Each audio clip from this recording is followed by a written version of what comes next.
Ethan stood on the landing dock with the small case that held all he owned. The ship in front of him looked like a tomb floating in silence. The once proud warship was scarred, blackened, and lifeless. People called it the dead ship. Stories said no one who stepped inside ever came back. To Ethan, it was not just a relic, it was his inheritance. He had never expected anything from his uncle. The man had been a soldier, hardened and distant, a shadow in the family. When word came that the old soldier had died and left him the ship, Ethan thought it was a mistake. But the documents were clear. Ship was his, though most would have laughed at the gift. What use was a dead ship to a young mechanic who had never commanded anything larger than a workshop? Still, Ethan felt a pull. He was not sure if it was pride, fear, or something else. As the doors creaked open, he stepped inside. The air was stale. Lights flickered weakly, casting long shadows down the empty halls. Walls bore scorch marks. The silence was so deep that his own breathing sounded like thunder. He walked through the corridors, boots echoing on metal floors. Wreckage lay scattered, broken panels, shattered glass. Signs of a battle were everywhere. Yet the strangest thing was the emptiness. No bodies, no crew, only dust and the cold hum of machinery that refused to die. In the hangar, his steps slowed. There, lying against the wall, was a figure. It was not human, but a machine shaped like one. A combat robot. Its chest was cracked, wires hanging loose, head tilted to the side as if broken beyond repair. Ethan crouched down, brushing dust from the metal frame. It had markings, old military codes he barely recognized. Something about it stirred a memory. His uncle had once spoken of a partner in war, not a man, but a machine that fought beside him. Was this the same one? He pressed a hand against the metal shell. It was cold and lifeless. Still, a part of him whispered that this robot had seen everything. Maybe it had answers about what happened here. Maybe it knew why this ship was left to rot. The control deck was higher up. Ethan forced his way to the bridge, past sealed doors and half-collapsed passageways. The captain's chair sat empty, covered in dust. Cracked screens lined the walls, but when he brushed the dust away and pressed the controls, faint sparks came to life. The ship groaned, as if waking from a long sleep. Words flashed on the main screen. Power critical, systems offline. It was not much, but it was enough to remind him that this ship was not dead, not yet.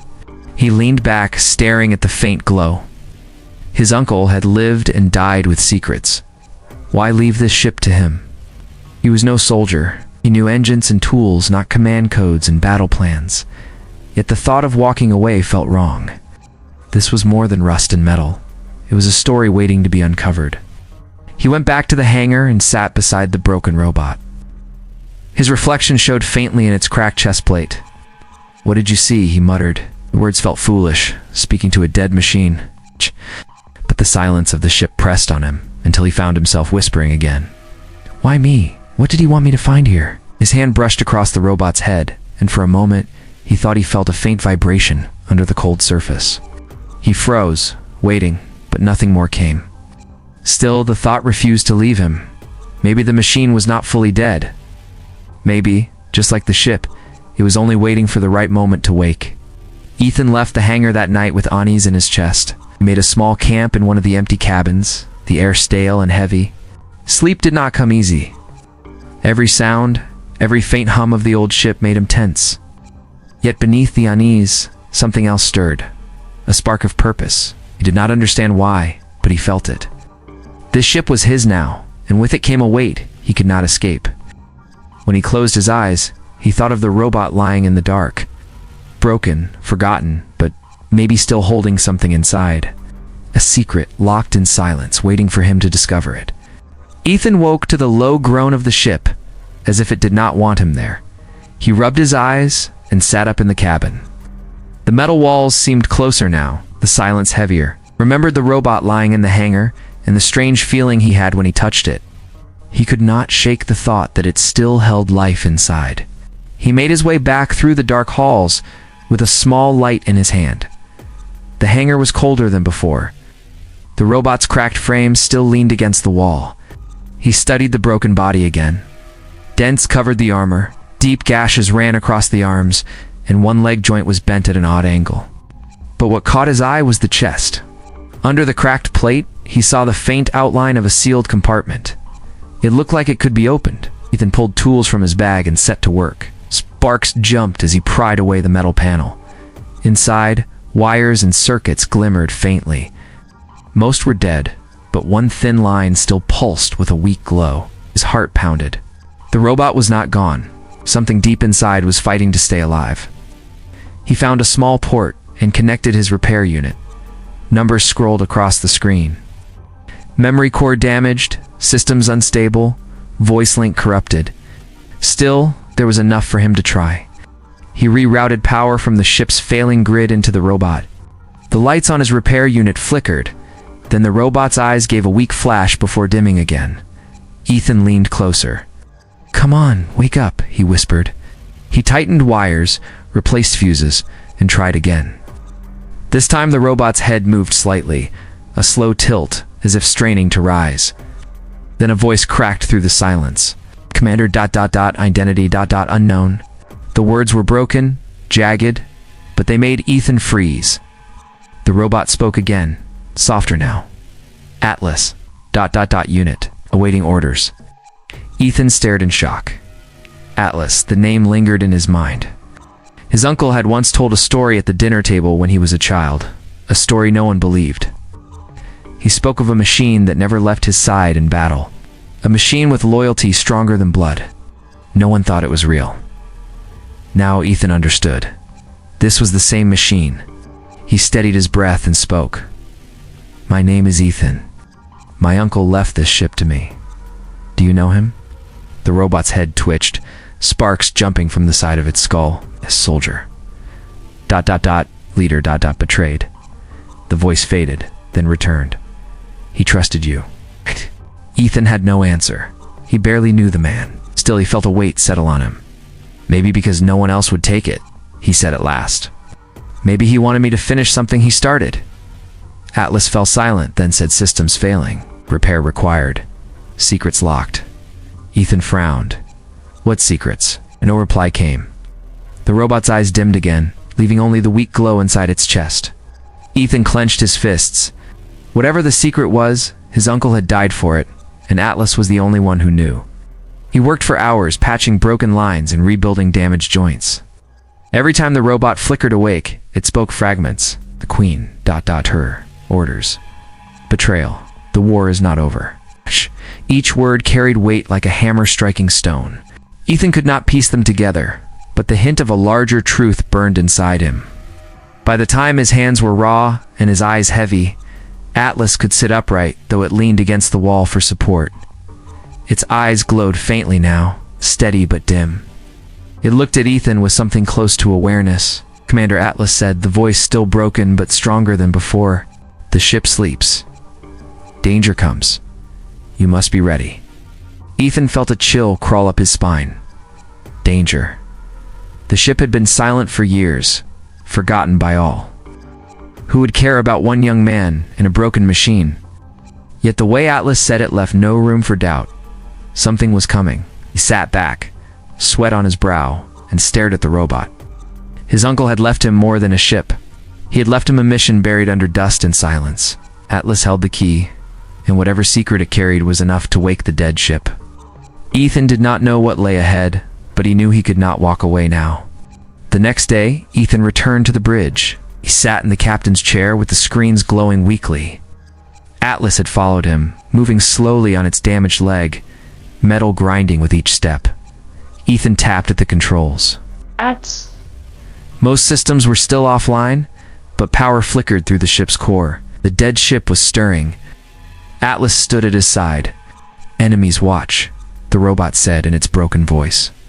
"Powering this vessel has drawn eyes." Ethan frowned. How would they know? Atlas's head turned toward the dark window. "The warlords left spies in every corner of the sky. They fear this ship. They know what it carries." Ethan swallowed hard. He had heard of warlords who ruled distant colonies, men who fought each other for scraps of power. They commanded fleets, but none had dared come near the dead ship in years. If they sensed it had awakened, they would not ignore it. As if to answer his thoughts, a red light blinked on the screen. Incoming signal. Ethan stiffened. He pressed the button, and a rough voice filled the bridge. To whoever sits on that ghost, you will power it down at once. The dead ship belongs to no one. If you resist, you will be destroyed. Ethan froze. His hands shook. He was no commander. He was a mechanic with a ship that barely worked. But Atlas leaned closer. They test your resolve, Atlas said. Answer them. Show no fear. Ethan's voice cracked at first, but he forced the words out. This ship belongs to me. If you want it, come and take it. Silence followed, then laughter from the signal. Then you die. The transmission cut, leaving only static. Ethan's chest tightened. He looked at Atlas. They're coming. What do we do? Atlas's eyes glowed brighter. We fight. I will guide the guns. You will hold the ship steady. Together, we will show them why they feared this vessel. Ethan hurried through the halls, feeling the ship tremble as systems powered up.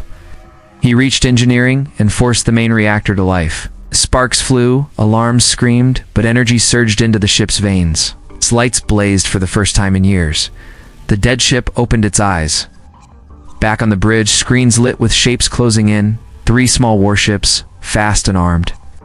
Ethan's heart raced. They'll tear us apart. Not if you listen, Atlas said, lowering itself into a weapons station. Metal fingers danced across controls as sparks ran down its arms. Steady her. Aim with me. The first enemy ship fired. The impact shook the hull. Alarms rang out. Ethan gripped the chair, knuckles white. Dot. The shields are weak. Atlas growled through static. Strike before they strike again. Cannons roared from the dead ship, fire tearing into the void. One enemy ship spun away, engines trailing flames. Ethan stared, breathless. The power of the guns was beyond anything he had seen. The other ships pressed closer, sending volleys of fire that shook the bridge. Ethan wrestled with the controls, forcing the old vessel to turn. Atlas fired again, blasting a second ship into debris. The third circled wide, firing at their engines. The ship screamed in protest, metal tearing. We cannot take many hits, Ethan shouted. Then end it now, Atlas answered. Trust me. Ethan steadied the ship as Atlas aimed every gun at the final warship. The cannons lit with blinding power. The shot tore through the enemy in a single strike, ripping it apart in silence. Only scraps drifted in the dark. The battle was over. Ethan sat in the chair, chest heaving, sweat dripping down his face. He had never fought in his life, yet he had just commanded a ship in battle. Atlas turned its broken head toward him. You see now, this ship still has teeth, but more will come. They will not rest while you hold it. Ethan nodded slowly. Fear still shook him, but another feeling grew beneath it. A fire he did not know he carried. He had faced death and lived. The warlords would come again, but he would not abandon the ship. He looked at Atlas, and will be ready. Whatever secret you hold, whatever this ship was built for, we'll use it. If they want to fight, they'll get one. Atlas's eyes glowed steady and strong. The Queen's will lives. Together we awaken it. Ethan walked through the halls of the ship after the battle. Smoke lingered, and sparks dropped from broken wires. His body still shook from the fight. Every sound made him turn his head. But Atlas moved behind him with steady steps, as if the clash with the warlords had been nothing. When they reached the center of the ship, Atlas stopped. Its eyes glowed faintly as it turned to a sealed door covered in dust and age. Behind this lies the heart, the robot said.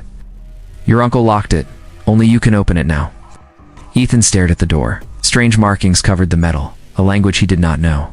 He placed his hand on the lock. The ship's systems hummed, scanning him. Then, with a slow grind, the door opened.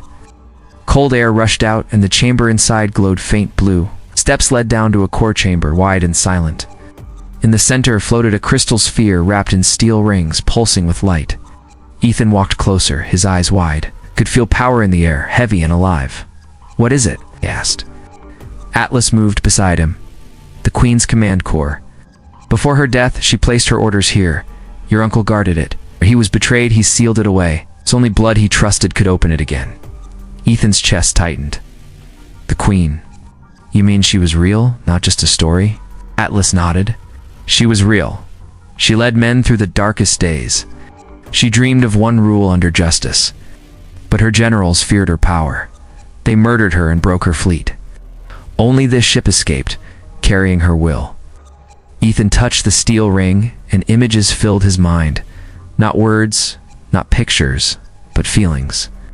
Fire, battle, loyalty, betrayal. He pulled his hand back, heart pounding. She wanted me to see this. She wanted someone to finish what she began, Atlas said. Your uncle believed you could be that one. Now the choice is yours. Ethan shook his head. I'm no leader. I'm a mechanic. I fix things. I don't lead men into war. Atlas leaned closer, sparks flicking from its broken shoulder. The war is already here. The warlords will not stop. You saw what they sent. Greater fleets will follow. If you walk away, her dream dies. If you stay, the world changes. Ethan turned back to the crystal. It pulsed as if it could hear them. Deep inside, he felt the echo of a woman's voice, steady and strong. It was not words, but it filled him with fire. His fear began to shift. His hands no longer shook. Instead, he clenched them with resolve. He looked at Atlas. Then we fight. Not just to fight. If her plan is in here, we use it. We finish what they killed her for. Atlas's eyes glowed bright for the first time. Then we begin. Hours passed as Ethan worked with Atlas to unlock more of the systems tied to the core. Hidden weapons came online. Secret codes filled the screens. Entire sections of the ship that had seemed broken lit with new life. This was no simple warship. It was a fortress, built to outlast entire fleets. But unlocking the core also sent signals across the stars. Ethan did not know it, but far away, the warlords felt the stir. Their spies reported the dead ship was alive, and fear spread among them. They remembered the Queen and what she stood for. They knew her shadow was rising again. Back on the ship, Ethan sat in the captain's chair, staring at the screens filled with new maps, plans, and commands. Atlas stood at his side, damaged but steady. Her orders are clear, the robot said. She left a path to victory, a way to break the warlords forever. But it requires more than guns. It requires men and women willing to rise. Ethan knew it was true. Ow. One ship could not win alone. He would need allies, broken soldiers, rebels, and those who still dreamed of freedom. He leaned forward, eyes locked on the maps. Then we find them. We show them this ship still lives. We show them the Queen's fight is not finished. The core pulsed brighter, casting light over them both. The ship no longer felt like a tomb. It felt alive, and with every beat of the core, Ethan felt the weight of his choice. He had opened the heart of the dead ship. Now the war would never be the same. The ship drifted in silence across the edge of known space, but Ethan knew they were not alone. Atlas stood on the bridge beside him, its damaged frame steady as the ship's sensors lit up with warnings. Small signals moved in the dark, shadows of ships waiting to strike. The warlords had sent hunters. Ethan tightened his grip on the armrest. They know about us now. They won't stop. Atlas answered with calm certainty. They fear what you carry. The Queen's will still frightens them. They'll hunt you until one side falls. Ethan leaned forward, staring at the screens. Then we don't run. We fight. But as the words left his mouth, he felt the weight of them. One ship, no matter how strong, could not face entire fleets. Atlas was right. He needed more than guns. He needed people willing to join him. In the days that followed, Ethan sent out signals across hidden channels buried deep in the ship's systems. They were messages his uncle had left behind, coded calls for help. They carried the Queen's mark, a symbol long thought erased. Some ignored it, some feared it, but not all. Small groups answered. Broken soldiers, outlaws, men and women who had lost everything to the warlords. They came in small craft, risking death to reach the dead ship. When they entered the hangar, they looked at Ethan with doubt. Some whispered that he was too young, too untested. Others only stared at Atlas, fear and awe in their eyes. Ethan stood before them and spoke plainly. You know who ruled before the warlords? You know what was stolen from you? This ship carries her will. If you want revenge, if you want freedom, then fight with me. If you want safety, leave now, because none of us will know peace until they fall. Silence filled the hangar. Then one by one, men and women stepped forward. They saluted not to Ethan, but to the symbol of the Queen that now shone across the ship's walls. Soon, the dead ship no longer drifted alone. It carried a crew, small but fierce. Training began at once. Atlas drilled the new fighters with cold precision. Ethan watched as the machine moved across the training hall, showing them how to handle weapons, how to fight as one. It never tired, never slowed, and its every move carried the weight of old battles.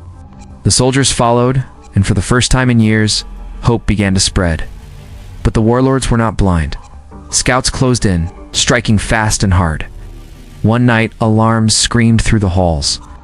Ethan raced to the bridge as enemy craft slipped through the dark and opened fire on the hangar doors. The ship shook as blasts tore across the hull. Men and women rushed to stations, their voices sharp with fear. Ethan gripped the controls, forcing the ship to turn. "Atlas, take the guns. We can't let them breach the hangar." Cannons roared again, guided by the robot's steady hands. Enemy craft burst in fire, but more followed. The dead ship groaned under the assault. Sparks lit the bridge, and one soldier shouted that the shields were failing. Ethan's chest burned, but he refused to give in. He shouted orders, steady and loud. "Hold the line. We fight or we die." His voice carried through the halls, and the crew answered. Every gun station lit, every hand worked without pause. The ship fought back with fury. At last, the enemy broke. Their small fleet scattered, leaving burning wreckage in the dark. Cheers echoed through the corridors, but Ethan did not celebrate. He looked at Atlas, whose eyes glowed with quiet strength. "They're testing us," Ethan said. "The real fleets will come next." Atlas nodded. "Yes, this was only the beginning. They want to see if you will break. Now they know you will not. Oh, they will send more." Ethan stood in silence, staring out into the stars. His crew gathered behind him, tired but alive. For the first time, he saw them not as strangers, but as his people. They had chosen to fight with him, and he would not fail them. He turned back to the crew. "The warlords think they can crush us. Let them come. We'll show them what this ship can do. We'll show them the Queen's fight is not over." His words lit a fire in the crew, shouted together, voices rising through the ship like thunder. The dead ship, once silent, now carried not just weapons and secrets, but a cause. And with every passing hour, that cause grew stronger. The days that followed were filled with work and fire. Ethan and his new crew repaired the wounded ship, welding steel over torn sections, rewiring broken lines, and clearing smoke from the halls. Atlas never stopped, moving from one station to the next, guiding the crew with hard commands. No one questioned it. The machine carried the weight of old battles, and its presence pushed them all harder. Ethan felt the change in himself as well. He was no longer the quiet mechanic, who once lived in the shadow of his uncle. He walked the bridge with purpose, and the crew looked to him as their leader. Yet in the quiet of night, when the ship slept, he stared at the maps and wondered if he was enough. One evening, Atlas called him to the core chamber. The crystal heart pulsed brighter than before, casting light across the steel walls. Maps spread out across the screens, filled with red lines that marked the warlord's strongholds. "The Queen left more than orders," Atlas said. "She left a plan. She knew the warlords would betray her. She built a path to their end." Ethan leaned over the table, eyes locked on the glowing marks. "Show me." Atlas tapped the console, and the map shifted. Weak points in the warlord's rule appeared, systems left poorly guarded, outposts where soldiers were forced into loyalty through fear. Strike here, and the people will rise. Strike there, and their fleets will falter. Every step weakens them until they cannot stand. Ethan felt a fire rise in his chest. This is how we break them. Before they could speak further, alarms blared across the bridge. Sensors flashed red. Fleets were moving. Not scouts, not hunters, but a wall of ships closing in. The warlords were no longer testing. They were coming to end the dead ship once and for all. Ethan raced to the bridge, his crew already at their posts. The screens showed dozens of ships moving fast. The dead ship shook as systems powered up. Cannons primed, shields flared, engines roared. The crew looked to him, fear in their eyes, but also trust. "This is it," Ethan shouted. "They want us gone. We show them the Queen's will still burns. Hold the line." The first wave struck. Fire rained against the shields, rocking the ship. Men and women shouted as sparks rained from the ceiling. Atlas fired back, tearing enemy ships apart with brutal precision. Ethan steered the vessel, dodging heavy blasts, forcing the old engines to their limit. Fighters swarmed the hull, drilling at the armor. The crew rushed to repel boarders. Steel rang with the clash of blades and the thunder of rifles. Ethan's voice echoed through the comms, pushing them forward. Do not give ground. Fight for the ship. Fight for each other. One section of the hull gave way, and enemies poured into the corridors. Atlas left the guns and charged, its heavy frame smashing through steel and men alike. Soldiers followed in its wake, striking with fury. The halls shook with every blow, every cry, every strike for survival. Ethan gritted his teeth, forcing the ship to turn into the heart of the fleet. Cannons roared, shredding cruisers, scattering fighters. Still, the enemy pressed closer. He could feel the weight of their numbers pressing down, trying to smother the fire they carried. Then the core pulsed brighter, filling the ship with a deep hum. Systems surged with new strength. Weapons charged faster, shields flared stronger. The Queen's command awakened fully, guiding them through the storm. Ethan felt her presence, steady and unyielding like a hand on his shoulder. Now, Atlas thundered, its voice shaking the bridge. Strike now. Ethan pushed every weapon forward. The ship unleashed a storm of fire, tearing through the center of the enemy fleet. Explosions lit the dark, blinding and endless. The warlord's ships broke under the assault, scattered and burning. What had begun as a wall of steel ended in ruins. Silence returned, broken only by the heavy breaths of the crew. They stared at the screens, watching wreckage drift across the stars. The dead ship stood, scarred, but alive. Ethan leaned back in the captain's chair, chest rising and falling with each breath. He looked at his crew, their eyes wide with awe. He looked at Atlas, whose frame was scorched but unbroken. We can win, Ethan said, his voice low but certain. She showed us how. This was only one battle. The warlords will come again, stronger. But now the galaxy knows the dead ship lives.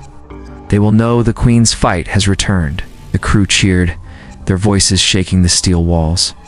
The dead ship once cursed was now a symbol. It carried not just fire, but hope.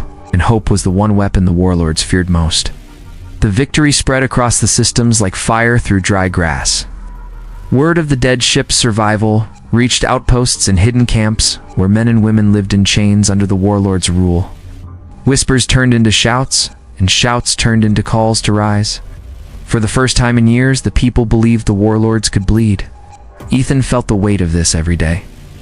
His crew worked without rest, repairing the ship and arming it for what was to come. Every bolt driven into steel, every weapon mounted, every scar patched carried the strength of 100 hands that now looked to them for hope. Atlas said little, but when it did speak, its words carried iron. We are not only fighting for ourselves, we are fighting for the Queen's dream. From the bridge, Ethan looked at the growing fleet that had gathered around them. Freighters turned into carriers, minor ships armed with stolen guns, and fighters built from scraps. Men and women left their homes to stand beside him. They were not soldiers, but they carried fire in their hearts. The warlords did not wait long. Our fleets arrived in force, larger and darker than before. Lines of steel stretched across the stars, and their banners burned with fire. They had no plan to chase anymore. They came to crush hope in one strike. Ethan stood on the bridge as the alarms rang. His crew took their places, their faces hard with resolve. He opened the comms, his voice carrying to every ship in their ragged fleet. They think they can end us here. They think fear will bind us again. But today we show them the dead ship lives, and freedom is not dead. Fight with me, and we will tear their chains apart. The battle began in fire. The warlords' cannons lit the stars, tearing into the smaller ships. Explosions shook the line, but the ragged fleet held. Ow. They fought with fury, ramming, firing, clawing back against the storm. The dead ship cut through the heart of the enemy, its guns roaring, its shields blazing. Boarders came again, storming the halls with blades and rifles. Ethan drew his weapon and charged with his crew. Steel rang in the corridors. Cries echoed through the decks. Atlas moved like a storm, tearing enemies apart, its frame glowing from the heat of battle. The crew fought beside it, their rage stronger than their fear. On the bridge, Ethan forced the ship into the thick of the enemy formation. Every strike he made was costly, but every strike shattered another piece of the warlord's power. The core pulsed with fire, filling the halls with light. He felt the Queen's presence again, steady, unyielding, carrying him forward. Hours of fighting burned across the stars. Ships shattered, fleets broke, and men screamed as fire consumed them. Yet the ragged fleet held, and the dead ship refused to fall. Every time it seemed the enemy would break them, Ethan drove forward harder, unwilling to let the fire die. At last, the warlord's flagship rose into view, towering and cruel, its guns turning toward the dead ship. Atlas stood beside Ethan, its frame scorched and broken in places. "This is the moment," Atlas said. "End this, and the chains break." Ethan stared at the flagship, his jaw set. "Then we finish it." He drove the ship forward, dodging fire, pushing through the last line of defense. The dead ship's cannons blazed, tearing holes into the flagship's armor. Return fire hammered them, tearing steel, shaking the halls. But Ethan did not stop. He pushed harder, every blast a cry of defiance. Finally, the dead ship's main gun fired, a beam of searing light that cut through the heart of the flagship. The enemy vessel shuddered, split, and exploded in a storm of fire. Silence followed, broken only by the cheers of the ragged fleet.